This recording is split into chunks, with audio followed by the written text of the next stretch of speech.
Hello, I'm Kamal Santamaria. This is Counting the Cost on Al Jazeera, our weekly look at the world of business and finance. This week, Portugal. On the brink of a bailout, the Prime Minister steps down after plans to cut the budget were rejected. Obama goes to mend fences with his neighbours in South America. We find out why there is a new challenger in his own backyard. And we're hailing a fortune in Hong Kong, where the humble taxi cab is an attractive investment vehicle. Hello everyone. You may remember about 2 months ago we had the Prime Minister of Portugal on this programme. It was a tough time for the country, it still is.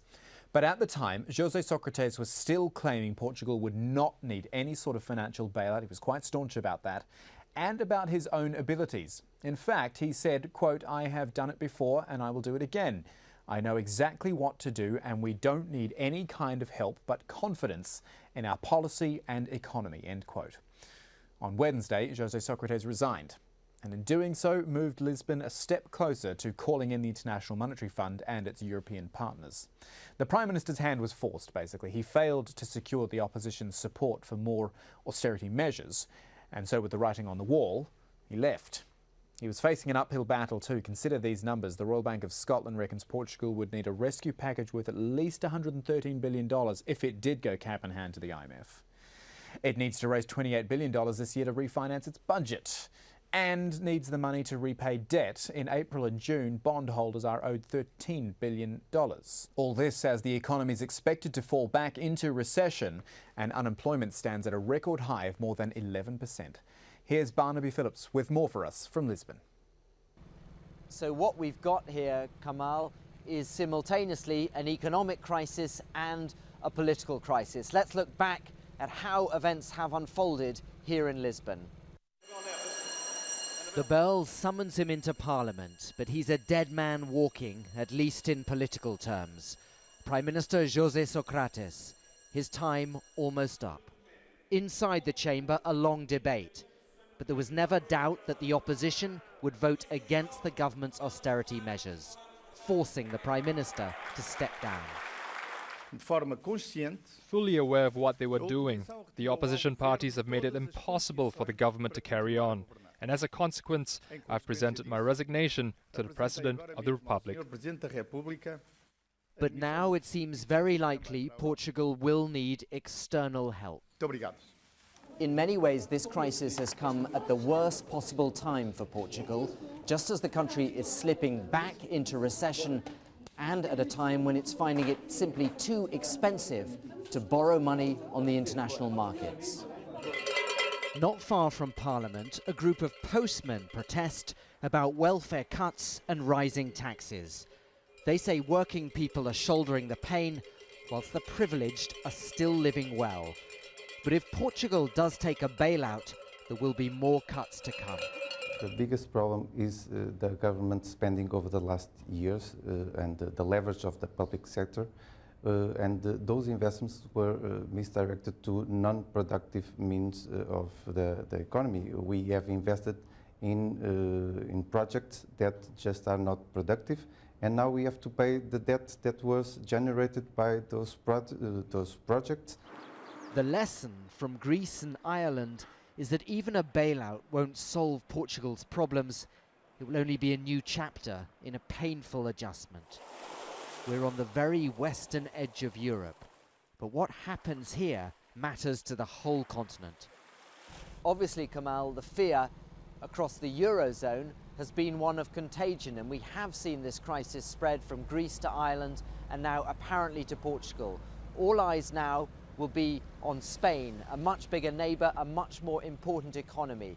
There have been encouraging economic signs out of Spain over the last 3 months, signs that the government is succeeding in bringing the deficit down and in reinvigorating the economy. Certainly in Madrid, they will hope that they have managed to unlink themselves, de-link themselves, if you like, from Portugal and all the problems here in Lisbon. All right, joining us now from London is Jan Randolph. He is the head of sovereign debt at IHS Global Insights, a regular visit to the show. Nice to have you back, Jan. Did the Portuguese Prime Minister just completely misread the situation about Portugal needing a bailout in the end? Well, I think he put his own foot in it, really, because he called the bluff of the opposition. He said he'd resign unless they agreed to adopt these new measures to meet the budget targets. That's something they'd agreed previously with the European Commission and the ECB.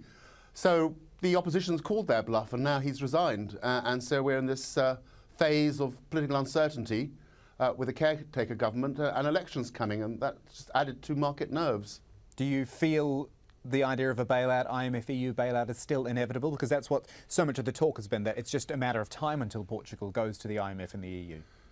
Yeah, well, inevitable is a strong word. I mean, it increases the chances of. It really boils down to how much money the Portuguese Treasury's got and what its financing needs are over the next few months until elections are called. And then the new government will negotiate for either a different bailout or something else, some other solution. It may be possible the ECB will buy Portuguese bonds in the meantime, or they could arrange a bridging loan. But it doesn't look good. I mean, the chances of them eventually going for a bailout is increasingly likely. Yeah, and what strikes me, and this is going to sound really simple, but go with me on, is that this whole Eurozone debt crisis still very much exists. It's headed out of the headlines because of events in, for example, the Middle East that have been going on for the last few months, but it is still very real, and I'm wondering what, if any, concrete moves are being taken at the moment to really address it. Well, yes, they're still with us. I mean, it's a solvency, a debt problem, either on the sovereign side or on the private side through the banking system, which may become a sovereign issue, as it was in Greece, as it was in Ireland. Sorry. Yes, I mean, as long as there's very little growth, and as long as the debt is increasing because the fiscal position's in deficit, that means the debt position's getting larger because all deficits have to be financed through borrowing, entailing higher debt. So far, what they've done is they've provided emergency liquidity facilities, but they really haven't addressed the solvency issue. And fundamentally, the solvency issues don't get addressed until either you restructure that or you get growth back. So the decision, if you like, in principle to increase the bailout fund, I think it was at 250 billion euros, they've said in principle we'd go up to 440. That's just a band-aid solution, really? Well, it buys a little bit more time, it deepens the liquidity facilities, but it doesn't address the solvency issue or the growth aspects. And we do need growth back in these countries, otherwise markets will be worried about whether they get paid back longer term. Not part of the Eurozone, but in Europe, the UK, and we saw the UK budget come out, austerity bites there. The growth forecast has been brought back to, I think it was 1.7% for the year. I mean, predictable in this environment, or should we be worried about where the UK is headed? Well, I mean, the new coalition government has adopted fiscal austerity like much of Europe. The establishment here took fright of the Greek crisis and did a big turnaround. That's comforted the markets and the rating agencies, but you know, the issue of growth is still here, just like in the rest of peripheral Europe. And so far, the signs haven't been all that good. The hope had been that with the reduction of the private sector, which is negative for growth, of course, there'll be an uptake on the private sector side. But we're seeing very little of that. Recent retail sales were not very good. Just one final question, Jan, maybe some good news for the British taxpayer. It was Bloomberg reporting that the government is planning to sell its stakes in the likes of Royal Bank of Scotland, RBS, Lloyds. I mean, perhaps a windfall of more than $100 billion here, which would be a very nice profit for the UK to make on that investment. Yeah, I mean, the governments have often made that argument and come out right. You know, the bailouts of the banks when the shares were extremely cheap, if you know, these banks are returned to some sort of profitability, those bank shares will rise. And in a sense, you know, the government made a good investment play. And that may well be the case with the British banks. Jan Randolph there from IHS Global Insights. Pleasure as always. Thank you, Jan.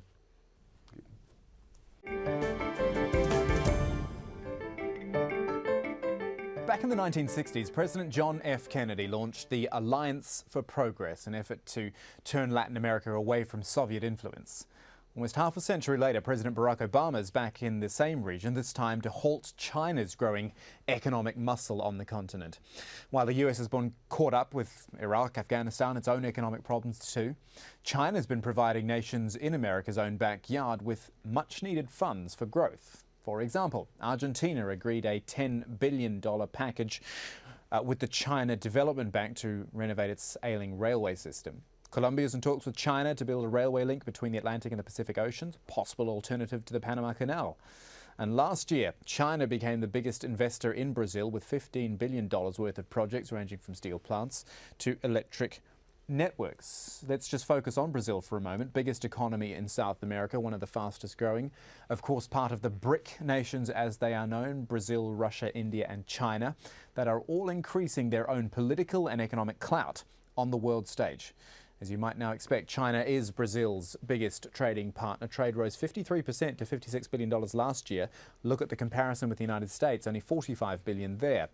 Brazil is also Washington's fourth biggest creditor. It holds $198 billion in US treasuries. China, Japan and the UK are the nations who hold more. And overall, Brazil's economy grew 7.5% last year, valuing it at $2.2 trillion. So, in short, it's no slouch, and the US would clearly have a bigger share of Brazil's prosperity. It wants to become Brazil's best customer for oil, that's what they're saying. And with the country spending $200 billion on infrastructure before the 2014 Football World Cup and the 2016 Olympic Games, plenty of work to go around, it would seem. With the view from Sao Paulo, here's Gabriel Elizondo. So many people here in Latin America will tell you that over the last decade, the U.S. foreign policy has been so focused on the wars in Afghanistan and Iraq and the emergence of China that it's come at the expense of relations with Latin America. Well, Barack Obama's trip here to the region was, I think, meant to change that. Now, it really also boils down to trade and economics. While the U.S. economy is still sputtering out of a recession, many countries here in Latin America are doing quite well. It's no coincidence that Obama chose Brazil as his first stop. This is a country that many people expect to have the world's fifth largest economy in the next 10 to 15 years. So on Obama's trip here, the two countries signed over 20 different trade and economic agreements and accords. Just to give you an idea, Brazil is going to be spending hundreds of billions of dollars over the next few years in infrastructure projects. One of the accords that was signed was meant to give American companies a better chance to bid on some of these projects. So while relations between the U.S. and many regions in Latin America might improve because of Obama's visit here, clearly many other people will tell you that his trip here was also rooted in America's own economic self-interest. Gabriel Elizondo, Al Jazeera, Sao Paulo. Back to London now to talk to a Latin America specialist. He is Carlos Cardenas from Exclusive Analysis. Thank you for your time, Carlos. What do you make of the Chinese threat, if you like, to the US interest in Latin America? Or are we past the point of it being a threat? Is China actually really in charge there? Well, we think that China's relationship with Latin America is very pragmatic. It's based on business interests.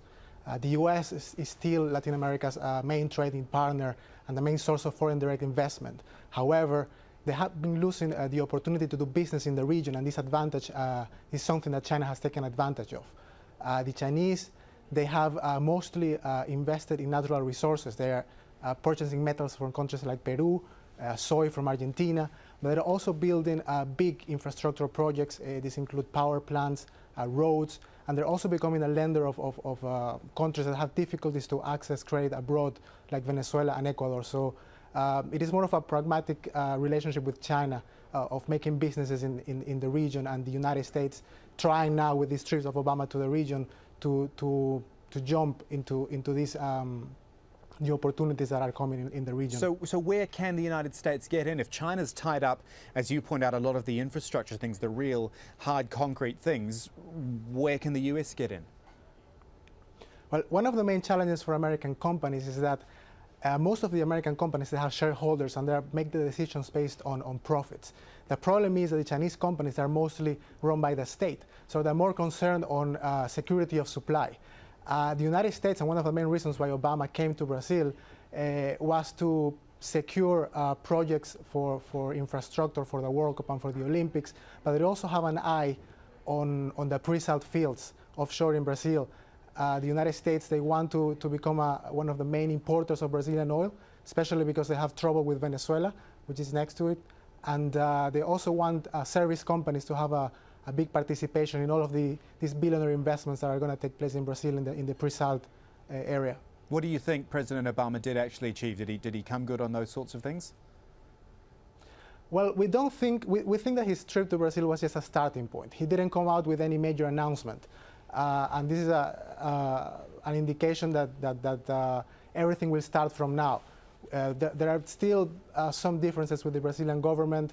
Dilma, the president of Brazil, she criticizes the United States and China as well because of its policy of having undervalued currencies. The Brazilians are believing that this is undermining their exports, and it'll be just a starting point for Obama. Politically speaking, wouldn't America be the safer bet for investment for actually anywhere in Latin America? I know there are some countries which have a slightly anti-US feel, but isn't politically speaking the United States a safer bet than China, given some of the issues you just raised there? Yeah, I mean, geographically, the United States, in terms of logistics, is the main market for Latin America. And like I said before, the majority of exports of the regions are going to the United States. The problem is that even though Obama, after winning the elections, and he had this summit in 2009 in Trinidad where he promised new relations with Latin America, Obama has somehow been mostly concentrated elsewhere around the world. So, for instance, one of the biggest opportunities for investors would be the free trade agreement with Colombia and with Panama, that somehow Obama has been unable to pass because of the pressure and the lobby that the unions have in the United States. This would be, for instance, one of the key opportunities for businesses in the United States. But at the moment, we don't see this being approved soon. Great talking to you, Carlos. Thank you. Carlos Cardenas from Exclusive Analysis. We move to the Middle East now, and after the revolution and prolonged closure of its stock exchange, Egypt faced the inevitable plunge this week. The tourists aren't around anymore, and now the overseas investors are getting out, leading a big sell-off with concerns persisting about the country's outlook. It's worth remembering, though, before the ousting of former President Mubarak, Egypt was an investment hotspot. International investors held about $10 billion in stocks, 15% of the Egyptian market. Shireen Tandros was on the floor of the Cairo Exchange for reopening day.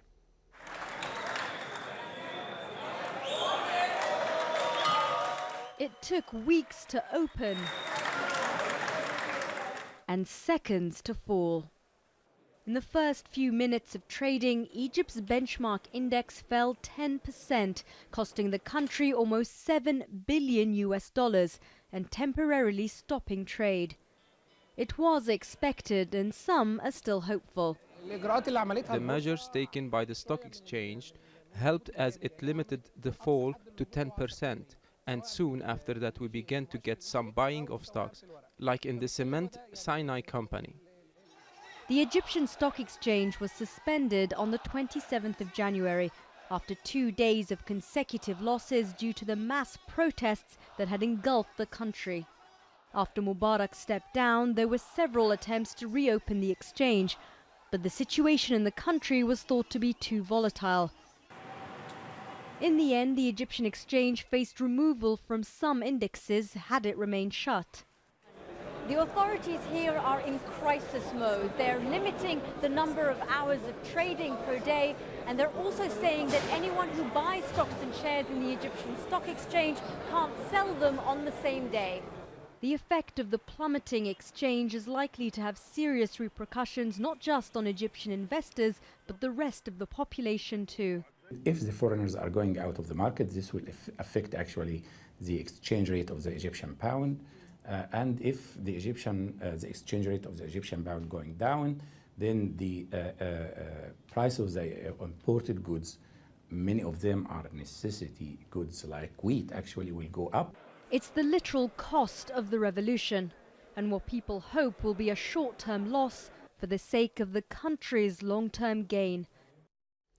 Some news from Asia now, and the news and the numbers out of Japan don't really improve. The death toll is unimaginable. The cost of rebuilding is skyrocketing. Japan's government now estimating around $310 billion to physically pick up the pieces, notwithstanding the ongoing nuclear fears, which have now spread to the country's food industry. Andrew Thomas takes a look at all of that. The work is fiddly and it's slow, but it is also necessary. Because as the fishermen of Hirono pick waste from their net, they are also picking up the pieces of their lives. Like so many other villages along this coast, Hirono exists because of the sea. And like so many others too, that same sea almost destroyed it. This fish packing plant was the closest Hirono had to a factory. Inside, the stopped clock records the exact moment the earthquake hit. Workers had warning before the wave. They ran to the hills, but their livelihoods could not run with them. The building was smashed, its contents now rotten. The town's small harbour ravaged. 30 fishing boats were floating upright in here. 7 still are. 4 still visible. 3 now high and dry. That leaves 16 somewhere down below. There's no point in getting angry with the sea. The sea gives us our livelihood. Nature brought this disaster. There's no point getting angry. The smoke is putrid, but it is also cleansing. The burning process therapeutic. Hirono, a village damaged, but not destroyed. In Tokyo, consumers are shunning usual favourites. With the news that seawater around Fukushima contains radioactive iodine at 127 times the usual level, for some, sushi is off the menu. Spinach, too, is radioactive. Some milk and drinking water is contaminated as well. It matters not that only a narrow band of land around the plant has been affected, and that radiation levels, though high, are not dangerous. It's bad enough having to breathe air with radioactive trace. People do not want to risk eating or drinking it too.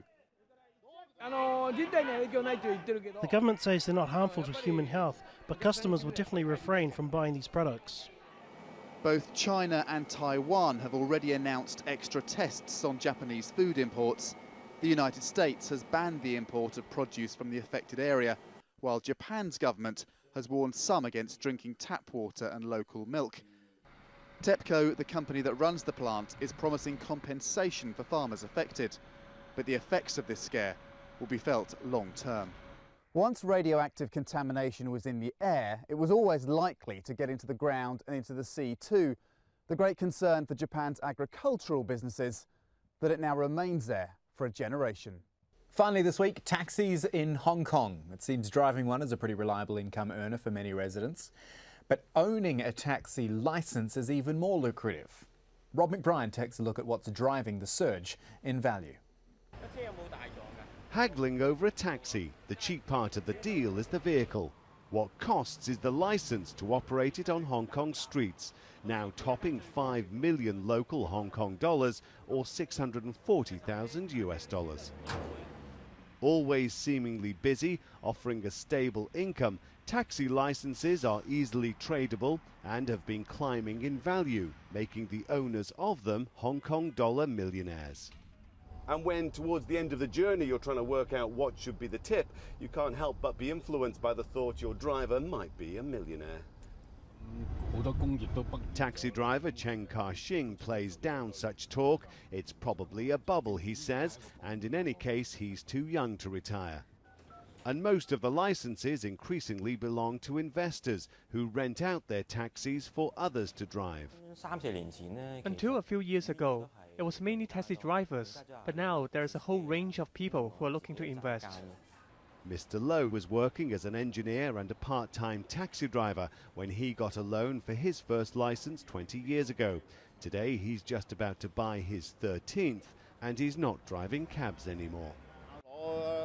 At first, my friends thought I was silly to invest such a large amount in taxi licenses, but now they're investing too. And they're not laughing at him anymore either. He's the one laughing all the way to the rank.